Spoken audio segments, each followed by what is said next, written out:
clave es presentado por Tigo. En Tigo, el centro sos vos. Tupirubillá, 21 años llenando tu hogar de felicidad. Shopping China.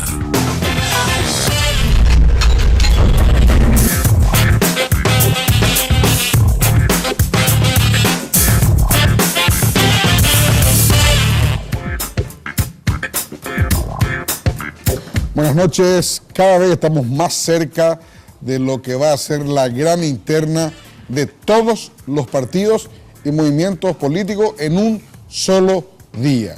Ese día toda la población, todo el pueblo paraguayo está convocado para elegir a quienes van a representar para las elecciones de abril del año que viene. Esta noche vamos a compartir con dos candidatos a diputado por capital de la interna colorada. Doctor Raúl Torres, buenas noches, ¿cómo estás? Sí, buenas noches, Germán, Daniel, a toda la audiencia de La Clave. Ya un gusto poder compartir con ustedes en este momento tan interesante para la política, no solo dentro del Partido Colorado, sino para la definición que va a implicar estas próximas internas del 17 de diciembre para el futuro de la República del Paraguay. También está con nosotros el concejal municipal Daniel Centurión, que es del movimiento Añetete. El doctor Raúl Latorre es del movimiento HC. ¿Qué tal, Dani? ¿Cómo estás? Buenas noches, Germán. Un placer estar contigo, con Raúl, y estamos acá para debatir, para escucharnos y también, ¿por qué no?, para poner muchas cosas sobre la mesa que van a hacer de que nutran el debate para lo que se viene en estas próximas internas partidarias. Bueno, yo voy a empezar por la cima, digo, por la candidatura a presidente de la República.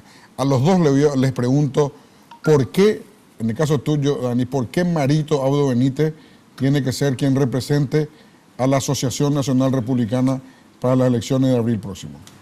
Y porque el senador Mario Audo Benítez es colorado.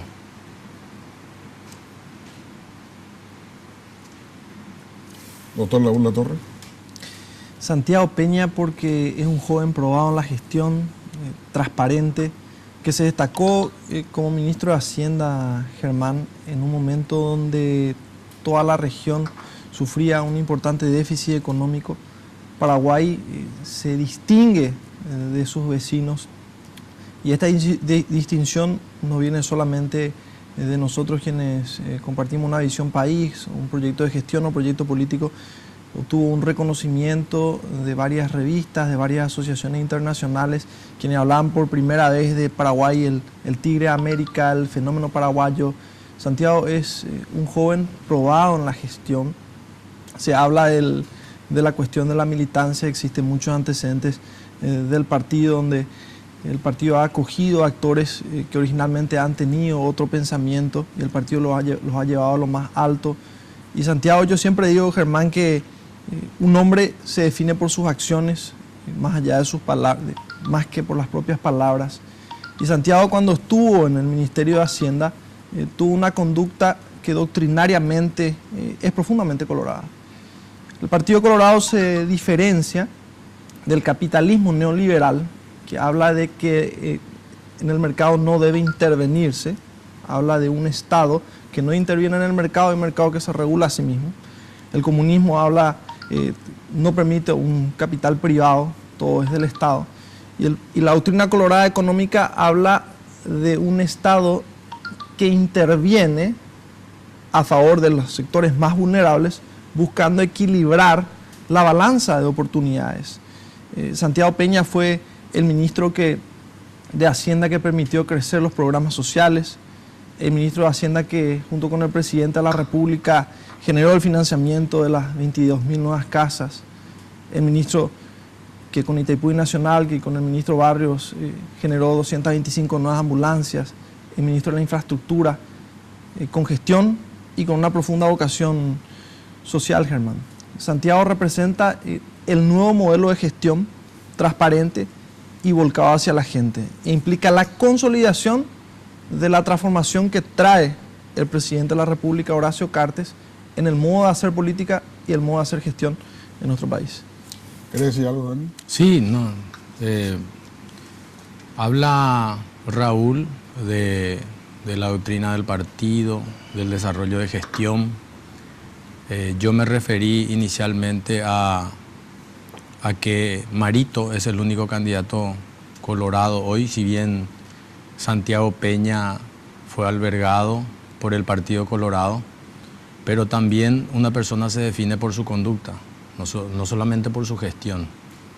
Y en cuanto a su conducta, Santiago Peña, desde el momento en que viene a la Asociación Nacional Republicana, demostró un oportunismo, porque hay que ser claro, en aquella convención había un mandato que el presidente lo había tomado desde el planteamiento del convencional Richard Gómez de la seccional 3 de Campo Grande, donde le solicitaba de que ya no exista un ministro liberal en el gabinete.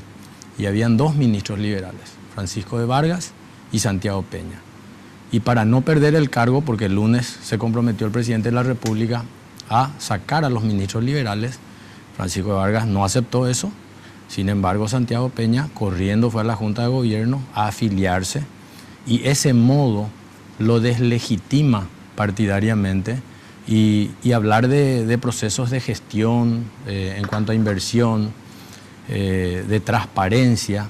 Sin embargo, hoy nos ubican a nosotros como el país 123 entre 176 en cuanto a medición de corrupción, según el IPC, y se habla mucho de inversión y fundamentos doctrinarios del partido, pero seguimos viendo de que al campo se le abandona, no existe una asistencia crediticia, no existe acompañamiento técnico. Los campesinos hoy están rifando, están rematando sus propiedades y migran a las zonas de cinturones de pobreza. A mí me tocó trabajar de cerca con estas personas, con los excluidos sociales. ¿Y por qué se demuestra eso? No solamente en números, sino en términos visibles. Uno sale a la calle hoy a recorrer las zonas urbanas y se encuentra cada vez con más personas que hacen cualquier cosa en la calle. Y yo hice un relevamiento, un estudio de esas personas, y la mayoría proviene del campo, que vienen, repito, migran a las grandes ciudades urbanas a los efectos de buscar alguna alternativa para poder, en términos prácticos, darle de comer a su familia, y se encuentra con una realidad otra vez totalmente oscura. Hoy se habla de grandes inversiones, pero sin embargo la pobreza ha crecido. Nuestro país, en cuanto a la pobreza extrema, ha crecido en un porcentaje importante el último año. Estamos hablando de casi 2 millones de personas que viven en la pobreza, y eso no nos puede enorgullecer. El Partido Colorado, el partido de los sectores populares, como mencionaba Raúl, y fundamentaba muy bien conceptualmente, pero sin embargo no vemos en cuanto a la gestión que se refleje eso. Hoy vemos sí nosotros un divorcio del gobierno, de la gestión de gobierno, con los sectores más vulnerables, con el campesinado, y eso no es Partido Colorado. En cuanto a la inversión de la educación, por ejemplo, es lamentable que seamos el país con menos inversión en cuanto a educación. Estamos hablando del 3,7% del Producto Interno Bruto. Nuestro vecino Bolivia, que muchas veces está instalado en el colectivo de que nosotros estamos mejor que los bolivianos, sin embargo ellos invierten el doble en educación, y sin inversión en educación tenemos un futuro negro para nuestro país. Entonces esos son algunos de los términos generales en cuanto a lo que tiene hoy la gestión de este gobierno, y es por eso que nosotros apostamos a Marito como un candidato auténticamente colorado, como un candidato que tiene y lleva los principios doctrinarios del partido, pero no solamente conceptualmente, sino nosotros estamos seguros que los va a llevar a la práctica, y va a hacer de que el Paraguay finalmente se levante en la situación en la que está, porque no es un país pobre, es un país empobrecido, es un país riquísimo, pero empobrecido justamente por la mala gestión de los gobiernos sucesivos. Le preguntaría algo a Dani sobre este tema, porque estamos hablando de varios temas, sobre el tema del candidato a presidente, del respectivo candidato. ¿Le preguntaría algo al concejal Dani? Más que preguntar, me gustaría hacer algunas acotaciones con respecto a lo que el colega candidato a diputado o precandidato a diputado estaba diciendo. Y no quiero referirme a la contrapartida, al senador Mario Abdo Benítez, Sí quiero referirme al candidato Santiago Peña. Es importante destacar de que Santiago tenía una voluntad de afiliarse, y eso es de público conocimiento, previa a la convención existente. No, por favor, tenés todo el derecho, la sonrisa libera endorfina, la hormona del placer. Previa a esa convención que en su momento se buscó atajar porque se entendió no era lo más conveniente.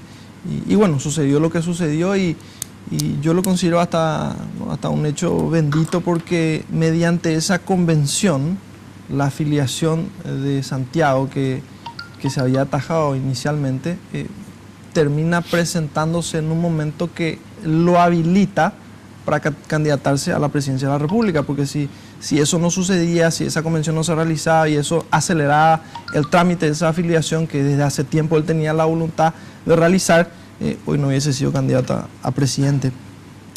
Daniel estaba hablando sobre la transparencia, y necesariamente tenemos que hablar con sinceridad de que la transparencia es uno de los puntos fuertes de este gobierno. Y históricamente existió un velo muy oscuro que separaba la función pública del ojo del ciudadano, y por qué no de los propios medios, Germán. Era cuando se hubiese imaginado que nosotros, a través de un buscador, hoy podemos ver en cuánto gana un funcionario, qué horario cumple, cuándo tiene que estar prestando ese servicio. Eso era inimaginable hace muy poco tiempo.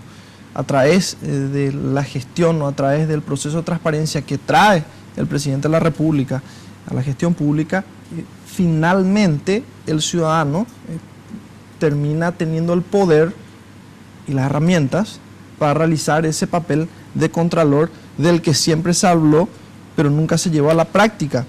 Cuando hablamos de sectores sociales, y a mí me gusta ser práctico y hablar con números, ¿cómo decir que un gobierno que hoy por hoy aumentó todos los programas sociales, que tenemos más de 160.000 beneficiarios en este momento, no se vuelca hacia los sectores más vulnerables? ¿Cómo hablar de un gobierno que aumentó tremendamente la gestión de construcción de nuevas casas para que las familias, para que la gente pueda tener un hogar digno, que ha construido más de 22.000 casas, no se vuelca hacia los sectores más vulnerables?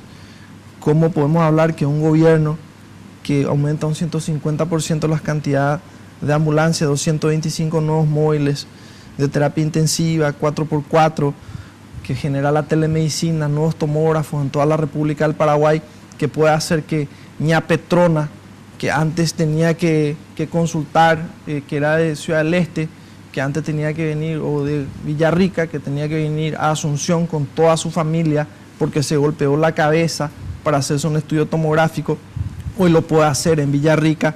15 minutos después, eso por telemedicina puede ser analizado por un especialista, un neurocirujano, que le evita el éxodo, que le ahorra dinero, que mejora su pronóstico en base al tiempo que se está ahorrando por ese viaje, al propio proceso de traslado. No se está volcando hacia los sectores sociales.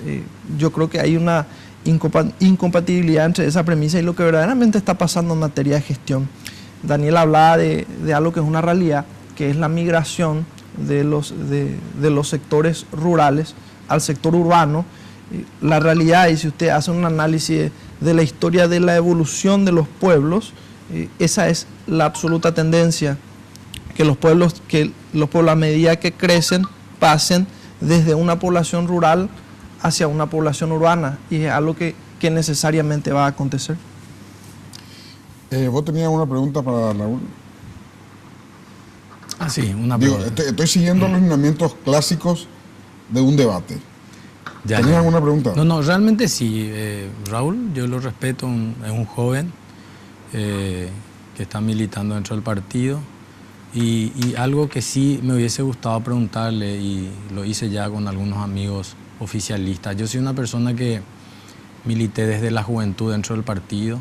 Fui candidato al Comité Central de la Juventud Colorada. Después de 45 años se hicieron esas elecciones, que por cierto, este gobierno y el presidente, el líder del Movimiento Honor Colorado, se había comprometido a convocar a elecciones, cosa que no cumplió.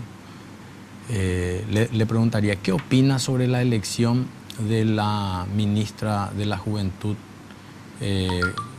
como no recuerdo su nombre. Lorena Cáceres. Lorena Cáceres. ¿Es así? Sí, Raúl está de acuerdo y muy conforme con la elección de la ministra de la Juventud. Vamos a dejar picando la pregunta, vamos a hacer una pausa, Raúl. A la vuelta la misma respondes. Breve pausa y volvemos.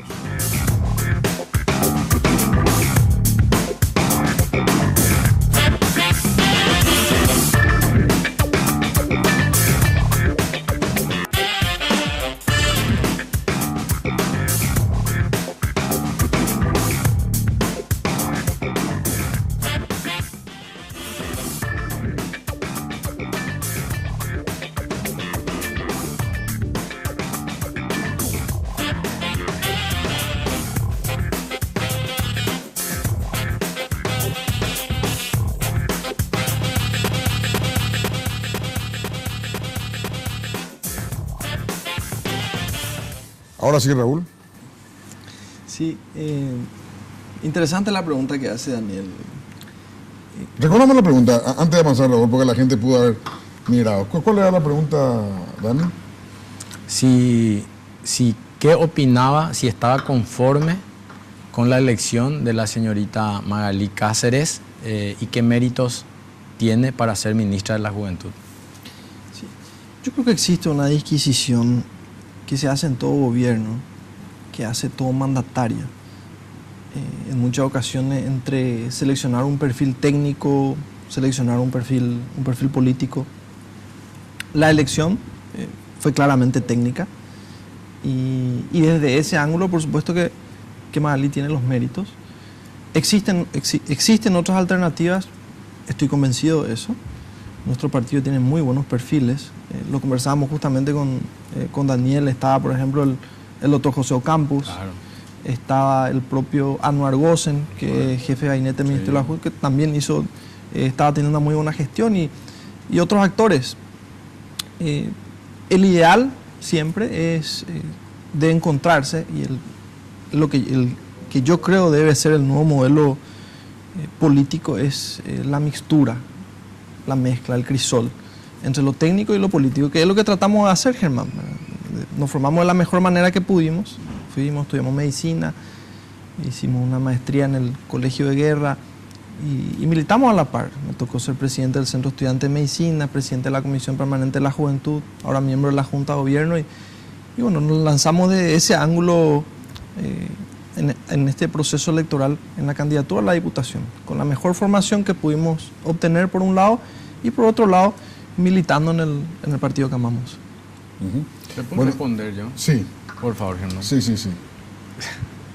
Yo le voy a decir a Raúl, con el aprecio y el afecto que le tengo, para mí la elección de Magalí Cáceres no es una mixtura. Acá hay una sola realidad. Magalí Cáceres es electa o designada como ministra de la Juventud por la amistad de su padre con López Moreira. No tiene ningún mérito partidario, y algo que yo sí, tan gastado está esa reflexión de que es técnico, dicen, como si el militante no tuviera tampoco el perfil o la idoneidad para ejercer un cargo tan importante. Con ese escenario planteado por Raúl, con esos conceptos, entonces Marcelo Soto no tendría que haber sido designado como ministro de la Juventud. Creo que hizo una gestión interesante, y por qué no darle oportunidad a gente que todos los días está haciendo de que nuestro partido se fortalezca, y a través del fortalecimiento del partido beneficiar al Paraguay mismo. Vos citaste, yo te dije esos nombres, te dije, está el doctor José Ocampos. José, yo lo veo a él trabajando con los jóvenes, dándole identidad, ya que está medio vacío de contenido hoy nuestra institución partidaria, pero él está trabajando, va al interior. Un perfil así, o el de Anuar, un perfil dentro del oficialismo. Habían tanto por dónde elegir, y me dolió de que nuevamente tenés que ser amigo de López Moreira para ocupar un cargo. Yo, bueno, si me permitís, sí, Germán, sí. Creo que me interpretó mal el colega Dani en mi expresión. Lo que yo dije fue que el ideal es una mixtura. Ah, ya. Okay. Marcelo Soto es una combinación. Claro. Marcelo es un perfil técnico porque se capacitó, porque estudió, incluso fue al extranjero para mejorar su condición y siempre militó. José Lo Campos también es un militante igual que Arnold y a la vez se formaron. Pero su pecado es ser vicepresidente de sección. Como me tocó a mí, yo creo que esa es su principal virtud. Porque si vamos al caso, yo te puedo hablar de un presidente seccional que es Luis Fleitas, que es el director de la 18ª región sanitaria, responsable de todo el área de la capital. No hablo del Ministerio de la Juventud. Te puedo hablar, sí, pero es importante también señalar algunos espacios en el cual fueron reivindicados actores que militaron y que tienen una vasta trayectoria partidaria. El propio ministro Baruja siempre se lo ha conocido por su militancia en Paraguarí. Antonio Barrio en el Ministerio de Salud es miembro de la Junta de Gobierno, había sido candidato a senador. El propio Tadeo Rojas fue presidente seccional, llega a ser diputado a la Nación y posteriormente es designado ministro del Interior. Enrique Herrera, ni qué hablar. O sea, nosotros podemos dar una serie de ejemplos en la cual la militancia partidaria fue premiada cuando naturalmente era acompañado del perfil necesario para el espacio del cual debían ejercer el poder. Bueno, ahora quiero pasar a esto. Le consulto a los dos en caso de... Ustedes son nuevos, o sea, representan los dos la renovación de la Cámara de Diputados. En caso que lleguen, si yo le doy una sola opción, ¿cuál sería el proyecto de ley que presentarían y por qué? A ver, Raúl. Esa pregunta está difícil. Hay tantas cosas, tantos ángulos que abordar, Germán. En primer lugar, existe un problema estructural con la seguridad. Nuestro sistema que reacciona desde la propia Constitución Nacional, posterior al régimen del general Stroessner, se convierte en excesivamente garantista. Yo recuerdo cuando hacía el colegio de guerra, un comisario principal que me dice, el problema de la seguridad es el siguiente: estamos cansados de la película de Tony Jerry. Yo le digo, ¿por qué Tony Jerry? ¿Qué tiene que ver Tony Jerry? Sí, es el mismo gato persiguiendo al mismo ratón en todos los episodios. O sea, yo policía atrapo al ladrón una vez por robo, 2 veces por robo, 5 veces por robo, a la sexta fue un homicidio y finalmente el día siguiente por lo general el criminal sale. Existen más garantías en muchas ocasiones para el criminal que para la propia víctima y tiene que haber una importante reforma del sistema jurídico que genere las garantías donde deben estar, que es la víctima. Eso desde el punto de vista de seguridad. Yo no puedo dejar de pensar en la salud, Germán, por mi condición de médico, y te tengo que decir que nosotros tenemos que apuntar necesariamente a un sistema único de salud. Se hicieron muchos avances en cuanto a... ¿Pareció al Brasil o solo por su nombre? ¿Cómo? ¿Pareció al de Brasil o solo pareció en su nombre? Debería ser mejor que el de Brasil, Germán. Desde el punto de vista de que nosotros hoy por hoy tenemos un sistema fragmentado. Está IPS, está el Ministerio de Salud, están la sanidad militar, policial, la gobernación, el propio sector privado, que solamente desde el punto de vista de los aspectos públicos se genera una superposición de un servicio en muchas ocasiones, una fragmentación de las capacidades y una división no siempre eficiente del presupuesto de la nación. ¿Pero qué proyecto de ley?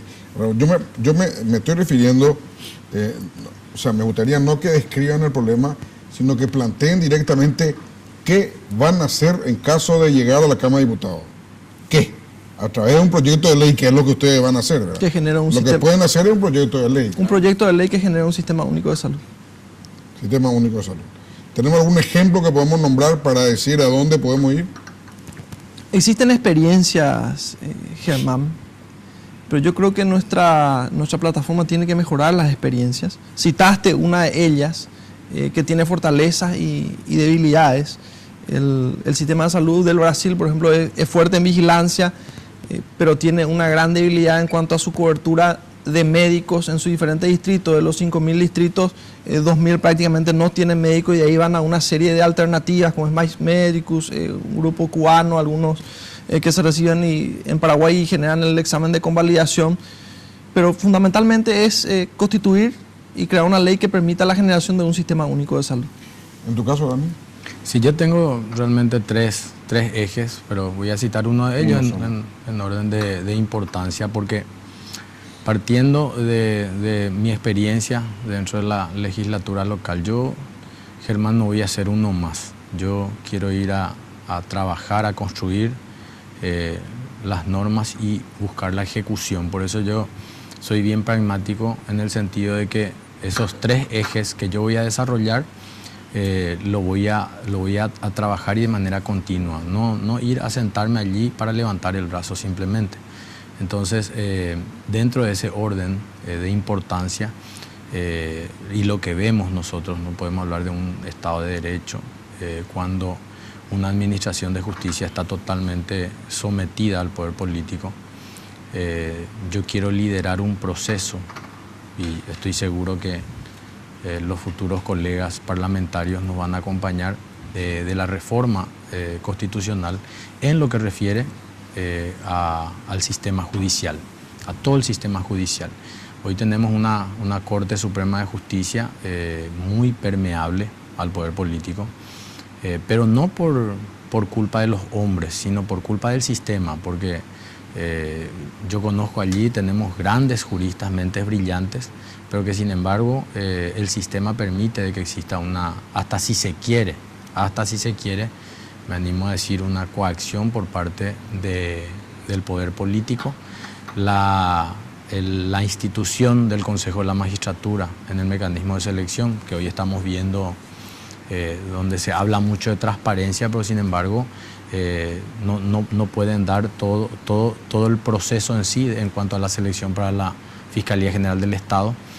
El jurado de enjuiciamientos es una institución inquisitiva y que muchas veces es utilizada para chantajear a los fiscales a los efectos de que no exista una transparencia en cuanto a la gestión de los procesos de los políticos. Tenemos la institución de la defensa pública y el Ministerio Público. Entonces, trabajar en la reforma del sistema judicial buscando la despolitización y el sometimiento del mismo al poder político. Perfecto. Ahora quiero hablar de política de vuelta. Y quiero hablar específicamente de la campaña. ¿Cómo ustedes ven la campaña?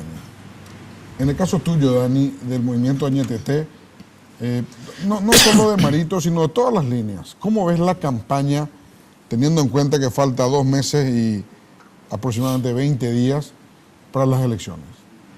Bueno, la campaña en sí, en lo que refiere a todo el trabajo que estamos haciendo nosotros de llegar a la gente, en lo que refiere al movimiento Colorado Añetete, es una campaña ligera, diría yo, Germán, ligera, alegre, porque somos bien recibidos, se siente la adhesión de la gente, no tenemos nosotros la estructura que naturalmente tiene el oficialismo, pero sin embargo tenemos mucha convicción y mucha mística en todo el trabajo electoral que estamos desarrollando, en las llegadas a los vecinos, en los 68 barrios de Asunción, recorriendo y en los actos donde se siente realmente que existe un compromiso y donde se siente de que los números que se lanzan a través de las distintas mediciones que hablan de un porcentaje demasiado importante de Marito por sobre el candidato oficialista, se siente en la gente, y eso hace de que todo el trabajo político, porque el trabajo político es pesado en cuanto al desarrollo que uno tiene que hacer, porque no tenés sábado, no tenés domingo, tenés que estar entre la gente, llevar la propuesta, llevar el mensaje del candidato principal, y también nosotros con nuestras propuestas, con nuestras candidaturas locales. Pero sin embargo, todo ese esfuerzo se premia con el calor y con la adhesión que estamos sintiendo de la gente. ¿En la parte económica? Y en la parte económica, en lo que refiere a mi candidatura, yo nunca fui una persona que basó su trabajo político en lo económico. Es muy importante el dinero, pero el dinero es una cuestión accesoria cuando uno tiene una una posición clara, cuando tiene una propuesta concreta y cuando tenés un buen candidato. Entonces todo se hace mucho más barato y para nosotros el gasto es mínimo. Lo que sí yo todos los días gasto son la suela de mis zapatos, caminando. En el caso del movimiento HC. Nosotros tenemos dos grandes fortalezas, Germán. En primer lugar, la gestión del gobierno, que en muchos lugares generó un impacto importante en la ciudad, no solo en la ciudad de Asunción, porque a mí me toca recorrer mucho también los diferentes departamentos en la gestión de los servicios de salud. Y por otro lado, el propio candidato. Santiago es una persona joven que en este momento representa al estamento más importante, no solo desde el punto de vista poblacional, sino ya desde el punto de vista del padrón. Y es notorio cómo la juventud se siente identificada con Santi. Es una persona muy, más allá de su capacidad, más allá de su preparación, es una persona muy transparente, que se le nota profundamente sincero, y eso es algo que se siente, que se toca, que se percibe.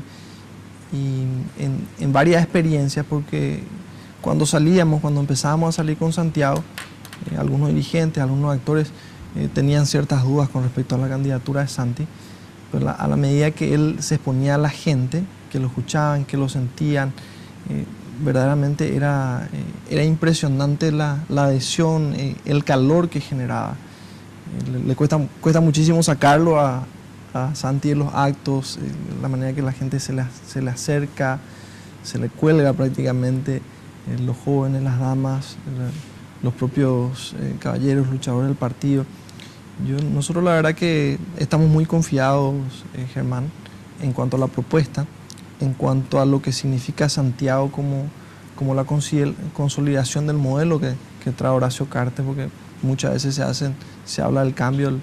Yo soy un convencido que el cambio lo trajo Horacio, que trae un proceso de transparencia, que se puede tocar, que se puede percibir, que nosotros podemos experimentar a través de nuestra computadora, un proceso de meritocracia que implica un antes y un después en nuestro país, y se entiende que Santi Peña es el camino para la consolidación de ese modelo. Se lo siente transparente, se lo siente fundamentalmente cerca, y la verdad que en ese sentido es una gran ayuda para la campaña, porque como dijo... ¿Y en la parte económica, Raúl? Porque sabemos que el Horacio Cartes tiene la billetera ilimitada. En la parte económica no se ve todavía un gran despliegue económico.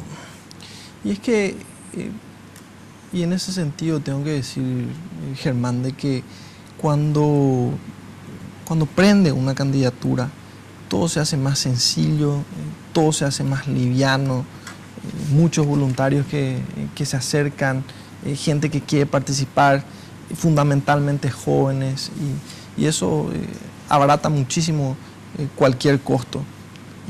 Y más allá del poderío económico de los actores citados, yo personalmente creo que esta va a ser una campaña muy barata. Sí, también para el oficialismo. Sí. Es la impresión que tengo. Bueno, la creencia popular es que no va a ser así, que tienen mucha plata, y bueno, eso también es importante. Breve pausa y continuamos. Desde hace 84 años, Shopping China es el mejor comercio de importados del país. Un lugar de confianza y tradición, con más de 200.000 productos a tu disposición. Vení a buscar todo lo que querés en cualquiera de sus locales de Ciudad del Este, Salto del Guairá y Pedro Juan Caballero. Shopping China, el mejor comercio de importados del Paraguay.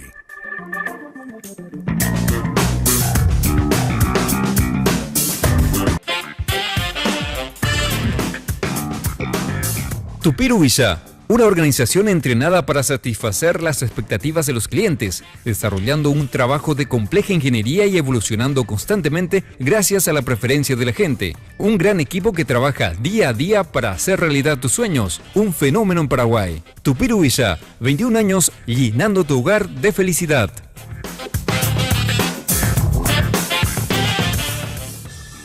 Bueno, señores, ahora les quiero preguntar lo siguiente. Ustedes, vuelvo a decir, son la renovación de la Cámara de Diputados. Si los dos llegan, serán nuevos actores en la Cámara de Diputados.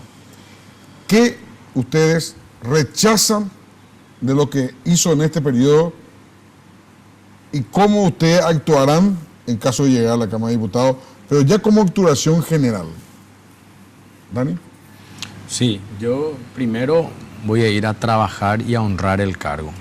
Lastimosamente no voy a hacer la generalidad dentro de lo que hoy es la Cámara de Diputados, pero hay una improductividad tremenda. También veo yo, y yo soy por segundo periodo concejal municipal, en 6, 7 años, en 3 oportunidades he viajado al exterior. Yo considero de que la ciudadanía no puede estar costeando muchas veces viajes que son totalmente improductivos. Veo de que la institución del Parlamento debe empezar a recortar y a honrar más su desempeño, su costo para la ciudadanía. Y vamos a diferenciarnos, pero diametralmente con la mayoría, no todos, pero una gran mayoría. Yo estuve observando qué produjeron, qué hicieron en beneficio de la ciudadanía, pero sin embargo ves de que permanentemente le están cargando al mandante, le están cargando costos innecesarios en todo sentido, en todo lo que refiere al manejo financiero del Parlamento. Puede ser para muchos una cosa menor, pero para mí no es una cosa menor dentro de, repito, un país donde hoy tenemos 2 millones de pobres, el crecimiento de la pobreza extrema, y de que tengamos que estar nosotros beneficiando a una casta privilegiada. Eso es lo que desgasta, desfigura la imagen de los políticos en nuestro país, y vamos a producir. Yo quiero ir a trabajar, por eso que me cierro en 3 ejes: la seguridad, la inversión privada para la generación de empleos y la reforma constitucional para reformar todo el sistema judicial. Y voy a no solamente a escribir y trabajar con los técnicos, con los asesores, sino voy a hacer ejecutar esa norma. En tu caso, Raúl, ¿qué rechazás de la actual Cámara y qué harías vos distinto? Es importante nunca generalizar, Germán. Existen buenos parlamentarios y malos parlamentarios, como existen buenos arqueros y malos arqueros, buenos cocineros y malos cocineros. Pero de hecho que es de público conocimiento algunas determinadas utilizaciones de dinero que no corresponden. La eficiencia y la transparencia siempre tiene que ser el norte en cualquier gestión. Lo decía Daniel y tengo que compartir con él. Existen algunos viajes que no corresponden. Yo creo que todo este proceso de transparencia que se genera en este gobierno y la propia cultura de transparencia también permitió el hecho de determinadas reacciones ciudadanas que terminaron con algunos beneficios que no eran equitativos entre este sector y el resto del sector del funcionariado público. Yo quiero ir a transformar, Germán, quiero ir a producir, quiero abocarme a lo que es el sector salud con la propuesta concreta de la que te estaba hablando.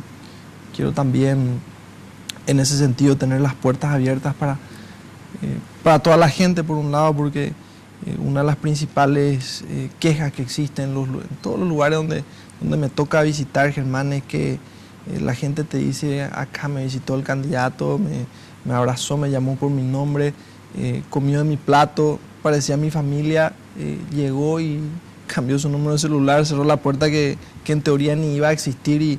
Y algo que quiero hacer, en lo que me quiero mantener, Germán, es a trabajar cerca de la gente, tener una gestión de puertas abiertas, trabajar también en el eje de la seguridad, como te había señalado. Yo también soy un amante de la educación, yo soy docente universitario. Creo que hay mucho por hacer en esa materia. Existen determinadas cuestiones que no tienen sentido. Nosotros pasamos por un proceso, un proceso evolutivo un poco distorsionado en cuanto al desarrollo de la educación superior. Nuestra educación superior requiere una reforma. La ley marco genera una apertura indiscriminada de universidades que ahora existen esfuerzos de regular, por un lado de acreditar a través de las DNAs, de regular por parte del CONES, pero también existen asimetrías en ese segmento que se quieren corregir y tengo que hablar del CONES, no pueden ser juez y parte. Yo no puedo ser el rector de una universidad y estar juzgando la situación de mi universidad, de otras universidades pares, y eso es algo que tiene que cambiar, así como otros aspectos de la educación que necesariamente tenemos que abordar, porque sembrar en la educación es cosechar progreso y ese es un absoluto. Pero fundamentalmente ir a transformar, a tener gestión, ser transparente con nuestras conductas, cuidar el dinero del público, el dinero del pueblo y tener una gestión de puertas abiertas. Bueno, ahora quiero entrar en el ya, como se dice en guaraní, juguetea, ahí en el fondo de la cuestión.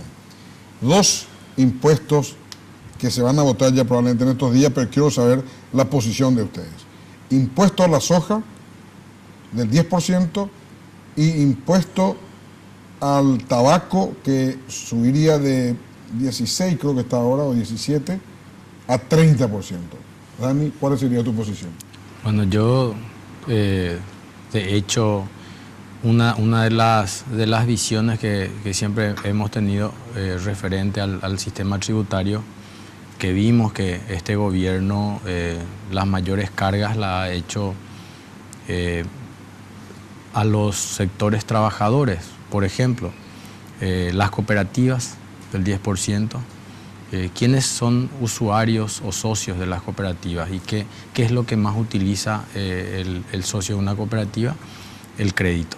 Y hoy han grabado con el 10% a las cooperativas, pero sin embargo vemos de que existe una resistencia de gravar a los grandes productores sojeros. Hoy nuestro país se está convirtiendo, y utilizo los términos de un actor político, en una patria sojera, donde están amasando fortunas y muchas de esas fortunas ni siquiera quedan en nuestro país, sino que van afuera.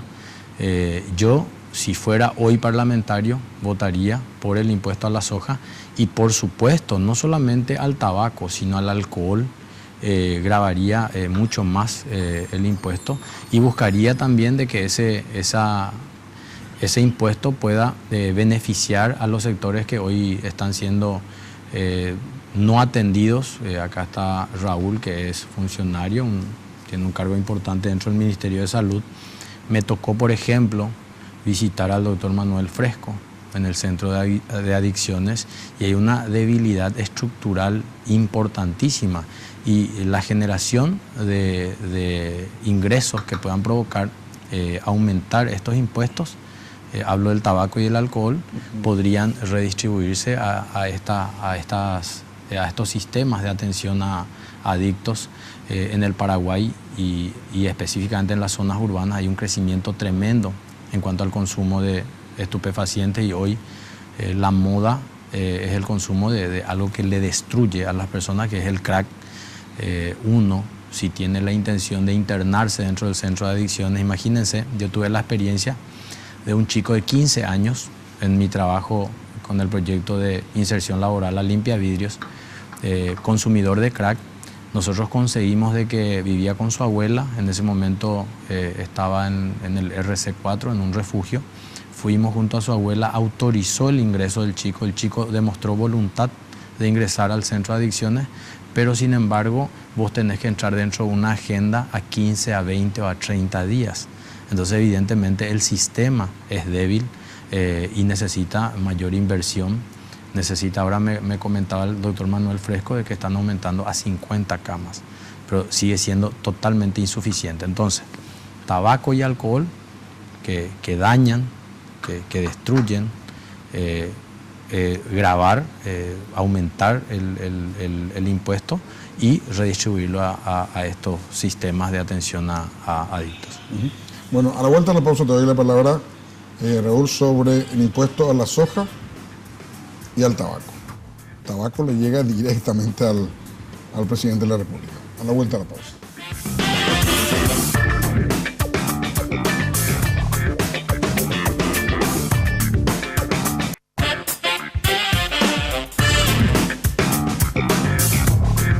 Desde hace 84 años, Shopping China es el mejor comercio de importados del país. Un lugar de confianza y tradición, con más de 200.000 productos a tu disposición. Vení a buscar todo lo que querés en cualquiera de sus locales de Ciudad del Este, Salto del Guairá y Pedro Juan Caballero. Shopping China, el mejor comercio de importados del Paraguay.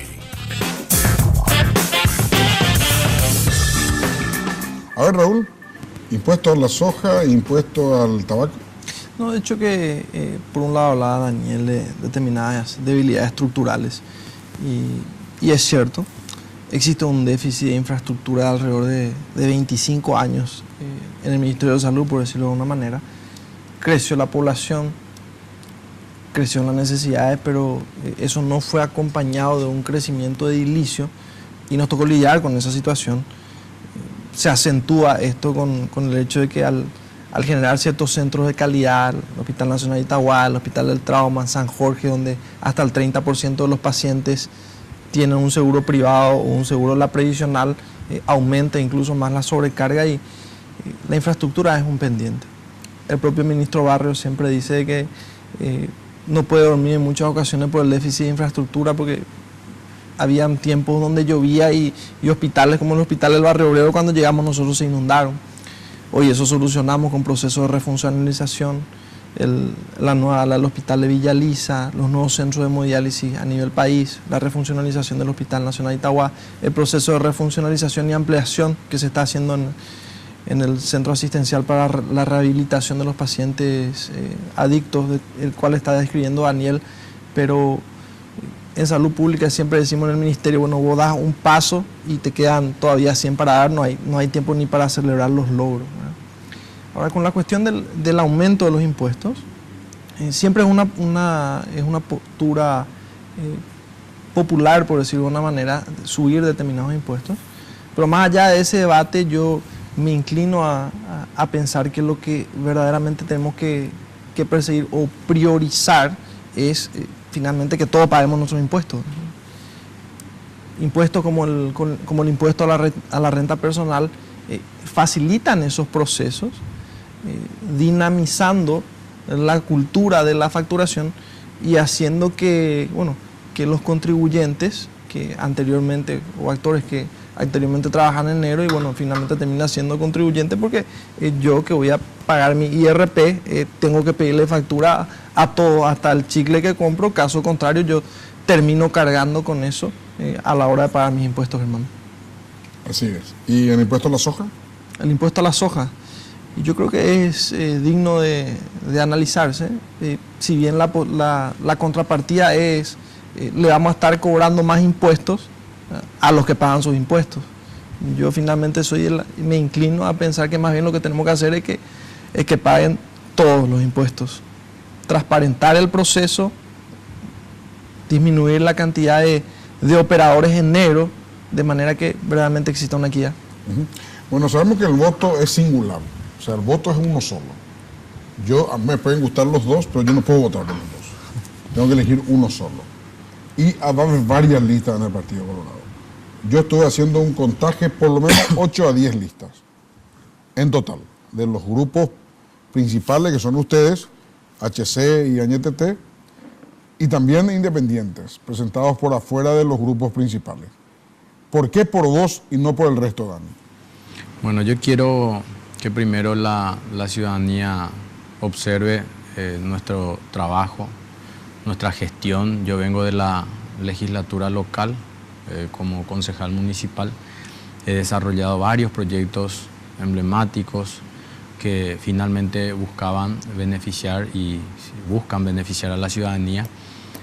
No solamente soy una persona que, repito, escribe las normas, sino busca ejecutarlas. Me gusta mucho la construcción de plataformas y propuestas y proyectos con la gente.